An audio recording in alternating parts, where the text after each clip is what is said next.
नमस्कार। उनकी कलम मेरी आवाज़ में आप सभी का स्वागत है।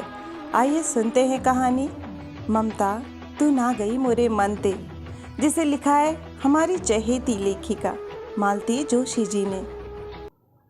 ठंडी हवा का एक झोंका आकर मेरे हाथ की बुनाई को सरसरा गया। कंधे से खिसकता शॉल ठीक करते हुए मुझे भीमा की याद हो आई। मैंने सहमते हुए इनकी ओर देखा, जो सर्दी से पूरी किलेबंदी किए हुए ऑफिस की फाइलें देख रहे थे। आज तो बहुत सर्दी है, मैंने प्रस्ताव की भूमिका बांधते हुए कहा, पर उन्होंने शायद मेरी बात सुनी ही नहीं, या क्या पता सुन भी ली हो, पर उत्तर में पेन की सरसराहट के सिवा कुछ नहीं मिला। भीमा को अंदर ले लूं? बाहर तो बहुत सर्दी है, मैंने साहस करके पूछ ही लिया। इस बार बात उनके कानों तक गई। भीमा के नाम से ही उनकी नाक भौं चढ़ जाती हैं। आज भी उसमें कोई अंतर नहीं आया। तुनक कर बोले, तुम क्या जमादार से कह नहीं सकती कि उसे रात में अपने घर रखा करो? वह तो जैसे इस बला को तुम्हारे गले मढ़कर निश्चिंत हो गया है। कल कह दूंगी, लेकिन आज, मैंने आजीजी के साथ कहा और वाक्य अधूरा ही छूट गया। ले आओ, पर सुलाओगी कहाँ? ठीक तो था, इस बंगले में हर कमरे का अपना एक नाम था, एक व्यक्तित्व था। कोई भी कमरा एक अनाथ दरिद्र बालक को रात में शरण देने के लिए नहीं बनाया गया था। मैं देख लूँगी, कहती हुई मैं उठ खड़ी हुई। अधिक सोच विचार से बात के बिगड़ने का डर था। दरवाज़ा खोलते ही हवा तीर की तरह शरीर में चुभने लगी। बड़े साहस के साथ मैंने बरामदे में पैर दिया। रेलिंग के सहारे मेरी दी हुई एक फटी दरी और कंबल में लिपटा हुआ वह गुड़ी मुड़ी होकर पड़ा था। उसकी बाल सुलभ नींद को तोड़ने की सामर्थ्य ठंड में नहीं थी। मैंने बड़ी कठिनाई से उसको जगाया। निदियाई आंखों को बिना खोले ही उसने पूछा, क्या काम है माँ जी? मेरा मन पसीज उठा। हाय रे दुर्भाग्य, बेचारा नींद में भी कुछ और नहीं सोच सकता। उठ तो। मैंने ज़बरदस्ती उसे उठाया और अंदर ले चली। एक के बाद एक कमरे को पार करती हुई किचन के पास वाले कमरे में से एक चौड़ा करके मैंने ज़मीन पर बिछा दिया और उसे सोने के लिए कहा। वह तो जैसे नींद में ही चल रहा था। इशारा पाते ही लेट गया। मेरी ओर कृतज्ञ नज़रों से एक बार देखा और बस सो गया। वहीं खड़ी खड़ी मैं उसका निद्रित मुख निहारती रही। उसका धंसा हुआ चेहरा अब काफ़ी भर आया था और मेरे पति के शब्दों में या हमारे ही टुकड़ों का प्रभाव था। याचना के स्थान पर उसके मुख पर एक आश्वस्त भाव था, जो बड़ा अच्छा लग रहा था। जब खड़े खड़े पैर जमने से लगे तब ही मैं वहाँ से हिल सकी। बाहर आई तो देखा कि अपना काम समाप्त कर वह मेरी ही प्रतीक्षा कर रहे हैं। बड़ी देर कर दी, लोरी वगैरह सुना रही थी क्या? उन्होंने चोट की, पर मैंने प्रतिवाद नहीं किया। अपनी बुनाई उठाकर रख दी और सोने की तैयारी करने लगी। बिस्तर में पड़े पड़े मैं सोच रही थी, मुझ में कितना अंतर आ गया है। पहले हम दोनों एक दूसरे पर चोट करते नहीं थकते थे। हम दोनों के स्वभाव में कहीं कोई मेल नहीं था। हम लोगों के यहाँ विवाह में रूप रंग, धन वैभव, शिक्षा आदि की तो बड़ी छानबीन की जाती है, पर जिस आधार पर वैवाहिक जीवन का संपूर्ण आनंद निर्भर करता है, उसकी ओर किसी का भी ध्यान नहीं जाता। दिन प्रतिदिन के इन कलह नाटकों के बीच मेरे मन में एक आशा रहती थी कि किसी दिन कोई नन्हा सा जीव आकर हमारे बीच की खाई को पाट देगा। एक एक कर 5 वर्ष बीत गए और निराशा और अधीरता ने मुझे जकड़ लिया। इसी आवेग में एक दिन मैं अपनी परिचित लेडी डॉक्टर के यहाँ पहुँच गई, जो अब तक सिर्फ एक आशंका भरती एक कटु सत्य बनकर सामने छाने लगी। मुझे संभलने में काफ़ी समय लगा। स्वस्थ चित्त होने पर मैंने सोचा, किसी न किसी तरह इस एकाकीपन को भरना ही होगा। अपनी एक सहेली के परामर्श पर उसी के साथ मैं अनाथालय गई और मन ही मन 2 वर्ष का एक स्वस्थ बालक पसंद भी कर लिया। उसके संबंध में आश्रम के अधिकारियों से बातें करने पर पता चला कि यह एक उत्तरदायित्व तो मेरा अकेला का नहीं है, अतएव दोनों की स्वीकृति की आवश्यकता है। मैंने सोचा था कि वर्तमान परिस्थिति में इन्हें भी कोई आपत्ति नहीं होगी, पर मेरा अनुमान कितना गलत था। वे तो सुनते ही बरस पड़े। क्या वाहियात बात है, पता नहीं किस वंश गोत्र का बच्चा उठाकर लाओगी और छाती से लगाकर पालोगी। जानती तो हो नहीं वहाँ किस तरह के बच्चे आते हैं। घर में क्या बच्चे नहीं हैं? हैं तो, पर अपना बच्चा हमें कौन दे देगा? मैंने कुछ कहना चाहा। भैया के यहाँ से ले आएंगे, उनके यहाँ तो अभी कारखाना चालू है। और अपने इस विनोद पर वे ठठाकर हंस पड़े। मुझे अच्छा नहीं लगा। बड़े भाई के प्रति उनकी इस अभद्र टिप्पणी से मुझे ग्लानि हो आई। जीवन के हर क्षेत्र में आशातीत सफलता ने उनके अहम को बहुत बढ़ावा दिया था। इसी से अक्सर उचित अनुचित का विचार भी उन्हें नहीं रह जाता था। एक दिन हम घर के लिए रवाना हो गए। गांव में बड़े भैया बड़ी कठिनाई से अपनी गृहस्थी चला रहे थे।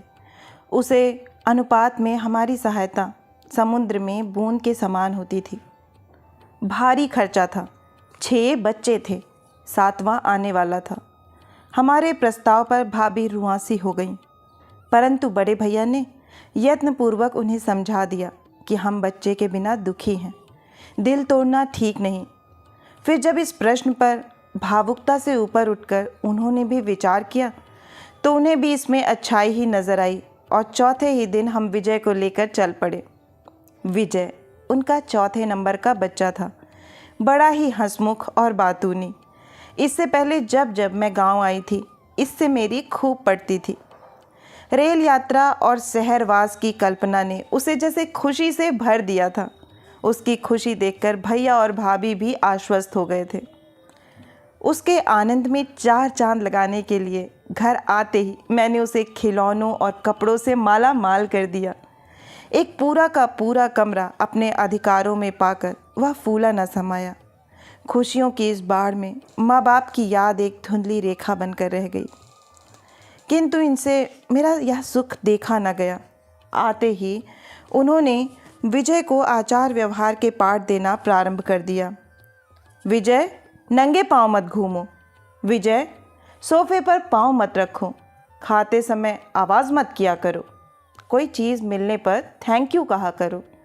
यहाँ तक कि अपने कमरे में अकेले सोने के लिए ही उसे बाध्य किया गया।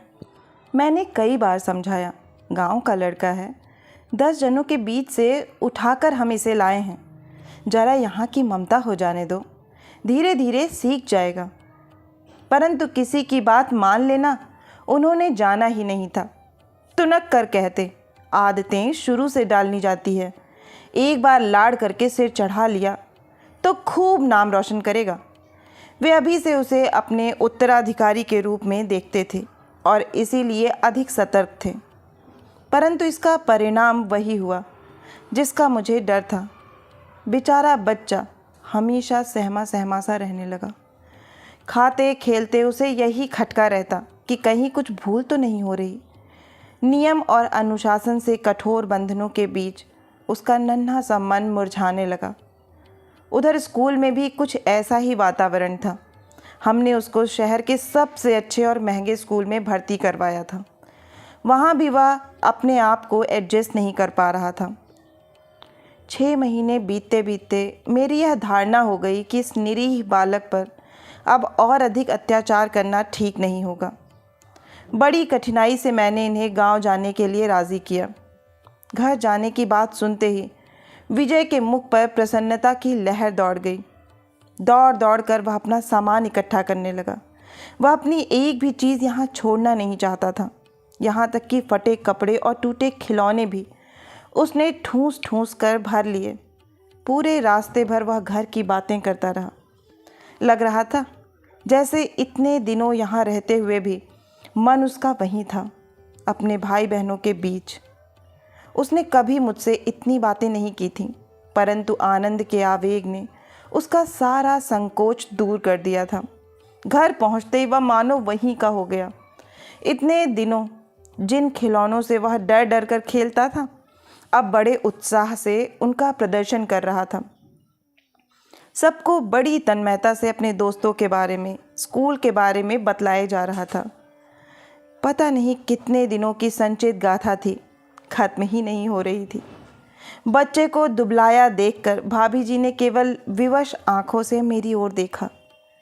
मेरी स्थिति ऐसे अपराधी की सी थी जिसे दया करके छोड़ दिया गया हो। दोनों भाइयों में पता नहीं क्या विचार विमर्श हुआ, पर चलने के समय ज्ञात हुआ कि हमारे साथ विजय तो चलेगा ही, साथ ही उसका छोटा भाई पप्पू और बड़ी बहन मुन्नी भी चलेंगे। भाभी जी की आंखें फिर भर आईं, पर गोद के बच्चे की ओर देखकर उन्हें मौन रह जाना पड़ा। विजय अब एकदम अकेला नहीं रहेगा, यह सोचकर ही उन्होंने अपने को सांत्वना दे ली। बच्चों के आते ही घर भर उठा। इनकी आचार संहिता की अब कोई उतनी परवाह नहीं करता। मुन्नी थी तो 12 साल की ही, पर बड़ी चतुराई से दोनों भाइयों की संरक्षिका बन बैठी। बातें ऐसी रक्षेदार करती कि बड़े बड़े भी मात खा जाएं। यद्यपि मेरा दिन भर उनकी देखभाल में बीतता था, पर प्रत्यक्ष रूप से उन्हें मेरी कोई आवश्यकता नहीं थी। चाहने पर भी इन बच्चों के साथ मेरे आत्मिक संबंध नहीं जुड़ सके थे। एक दिन की बात याद आती है। मिसेस मेहरा और मैं लॉन में बैठे निटिंग कर रहे थे। उनका राजू बार बार ऊन को उलझाता या कभी सलाई खींच देता। वे बड़ी परेशान हो रही थीं और उसे डांट रही थीं, परंतु उस डांट में कितना माधुर्य और प्यार था। मुझे यह सब देखना बड़ा अच्छा लग रहा था। सहसा किसी प्रेरणा से मैंने अपने आप को झटका दिया और ऊन को गोला छिटक कर दूर जा गिरा। जैसी कि मेरी अपेक्षा थी, पप्पू गोले की तरफ दौड़ा। दोपहर को विजय और मुन्नी स्कूल चले जाते थे, तब वह मेरे ही आसपास खेला करता था। इसी से काफ़ी हिल गया था। मेरी इच्छा थी कि वह कुछ शरारतें करे, मैं भी उसे प्यार भरे स्वर में फटकारूं, पर वह तो एक सज्जन प्राणी की तरह ऊन का गोला गोद में रख गया। मिसेस मेहरा बोली, देखा राजू, कितना राजा बेटा है। वह अपनी आंटी को ज़रा भी परेशान नहीं करता। उसे प्रशंसा से पुलकित होकर मैंने पप्पू के गाल थपथपा दिए। प्रशंसा और प्यार पाकर उसे वाणी मिल गई। बोला, आंटी जी, मुझे अम्मा ने कहा था कि राजा बेटा बनकर रहना, आंटी को तंग मत करना। उसकी बात सुनकर उसके गालों पर रखा मेरा हाथ जड़ हो गया। कितनी निष्ठुर कल्पना है। बच्चे से उसका बचपन छीनकर उन्होंने मुझे सुख देना चाहा। शायद मैं इस योग्य नहीं कि बालक को उसकी संपूर्ण स्वाभाविकता के साथ स्वीकार कर सकूं। उफ, कितनी असहाय थी मैं, पानी के किनारे रहकर भी प्यासी। इससे भी कठोर एक प्रसंग भुलाए नहीं भूलता। उस दिन कोई त्यौहार था। ये टूर पर गए हुए थे। संधि का लाभ उठाकर मैंने बच्चों को दिन भर सैर करवाई, तरह तरह की चीज़ें खिलाईं और रात को जब घर लौटे तो बुरी तरह लदे हुए थे। खिलौने, फल, कपड़े और भी ना जाने क्या क्या। उस रात को बंगले के सब किवाड़ आदि बंद करने के बाद रोज़ की तरह मैंने बच्चों के कमरे में झांका। आनंद की उत्तेजना ने शायद उन्हें अभी सोने नहीं दिया था। विजय कह रहा था, दीदी, आंटी कितनी अच्छी है ना, हम लोगों को कितना प्यार करती हैं। दीदी ने मुंह बिचकाकर कहा, तो कौन सी बड़ी बात हो गई। जानते हो, बाबूजी ने पढ़ाया नहीं होता तो आज क्या चाचा जी इतने बड़े अफसर बनते। अम्मा कह रही थी कि इनके बच्चे नहीं हैं, इसी से हम लोगों को पास बुला लिया है। गरीब घर की उस अकाल प्रौढ़ा के तर्कों को अधिक सुनने की शक्ति मुझ में नहीं थी। जीवन का सारा रस जाता रहा। घर उस दिन से एक बोर्डिंग स्कूल की तरह हो गया। उसमें कर्तव्य तो सभी निभा रही हूँ, पर प्राणों का संचार कहीं नहीं है। फिर इन्हीं दिनों जमादार एक दिन शाम को भीमा को लेकर हाजिर हुआ। उसने रो रो कर जो बतलाया, उससे ज्ञात हुआ कि हाल ही की बाढ़ में उसके बहन बहनोई जल समाधि ले चुके हैं। भाग्य के दोष से यह अभागा लड़का बच रहा। कल ही रात गांव से आया है। जमादारिन किसी तरह भी उसे रखने के लिए तैयार नहीं है। फिर रो रो कर पत्नी का समर्थन करता हुआ बोला, हुजूर, वह भी क्या करे, घर में पहले ही 4-5 कच्चे बच्चे हैं, उन्हीं को तो पेट भर जुड़ता नहीं।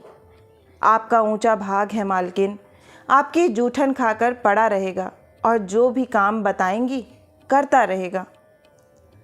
रोना और गिड़गिड़ाना हमारे जमादार की खास कला है। इससे उसके मालिक के अहम भाव का पोषण भले ही होता हो, पर मुझे वह जरा भी नहीं सुहाता। नौकरों की एक पलटन वैसे ही घर में थी, फिर यह 8-10 साल का लड़का भला मेरे किस काम आएगा।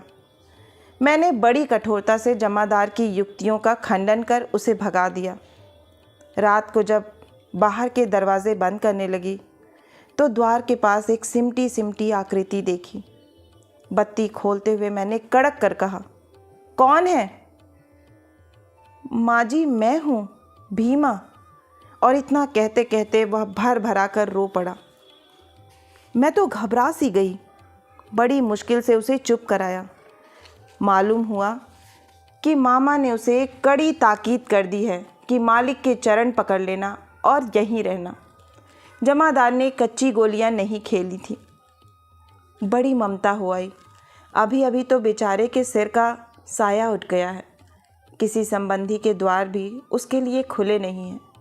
अभागा लड़का एक अपरिचित नारी से दया की याचना कर रहा है। उस याचना की भाषा भी उसकी अपनी नहीं थी, ऊपर से थोप दी गई थी। सुनने में अरुचि होती थी। अच्छा, सो जा यहीं, कल देखा जाएगा। मैंने अंदर जाकर उसके लिए जीर्ण दरी और कंबल खोज निकाला। तभी याद आया, शाम ही से तो यहाँ है, क्या पता भूखा भी हो। किचन में देखा, 2-4 फुलके पड़े थे। एक कटोरी में दूध और उसके ऊपर रोटियां रखकर मैंने उसे दे दी और साथ ही बिस्तर भी। जिस गति से उसने खाना खाया उससे उसकी भूख का अंदाज़ा लगाया जा सकता था। मुझे रात भर नींद नहीं आई। उसका आंसू भरा चेहरा बार बार आंखों के सामने घूम जाता। अपने आप पर झंझलाहट भी हुई।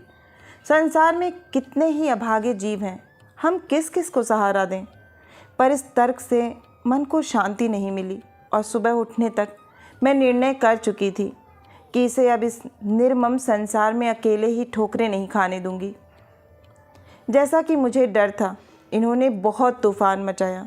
यह अंगुल भर का छोकरा क्या काम करेगा? इन गवारों का खाना बहुत महंगा पड़ता है।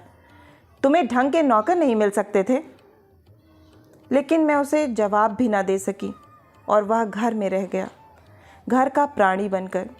अभिभावकहीन उस बालक का हितबोध बहुत ही प्रबल था। शीघ्र ही वह जान गया कि इस घर में उसका बंधु कौन है। बस दिन भर मेरे आगे पीछे घूमा करता। कभी उसकी निरीहता पर प्यार आता, कभी तंग आकर झिड़क भी देती। पर माँ से पिटने पर भी जैसे बालक उसी की गोद में मुंह छिपाकर रोता है, वह मेरी ओर करुण नेत्रों से देखने लगता। उन आँखों में झांकने पर लगता, यह भी तो मेरी तरह असहाय है, अकेला। और तब संवेदना से मन भर उठता। उसके प्रति मेरे बढ़ते हुए वात्सल्य को इन्होंने बड़ी जल्दी लक्ष्य कर लिया। वे बार बार टोकते, संतान की भूख मुझे इतने निचले स्तर पर ले आएगी, ऐसी उन्हें आशा नहीं थी। ममता का भी भला कोई स्तर, कोई अनुपात होता है? पर यह बात किसे समझाऊं? मुझे तो यह रिश्ता हुआ घाव लेकर ही जीना है। आशा है कि यह हृदय स्पर्शी कहानी आपको बहुत ही पसंद आई होगी। अगर पसंद आई है तो मुझे प्रोत्साहित करने के लिए एक लाइक करें, अपनों के साथ ज़्यादा से ज़्यादा शेयर करें। और हाँ, अगर आप इस चैनल से जुड़ना चाहते हैं और इस पर नए हैं तो इसे सब्सक्राइब करना ना भूलें। फिर मिलती हूँ एक नई कहानी या कविता के साथ। तब तक के लिए आप सभी का कहानी सुनने के लिए बहुत बहुत धन्यवाद।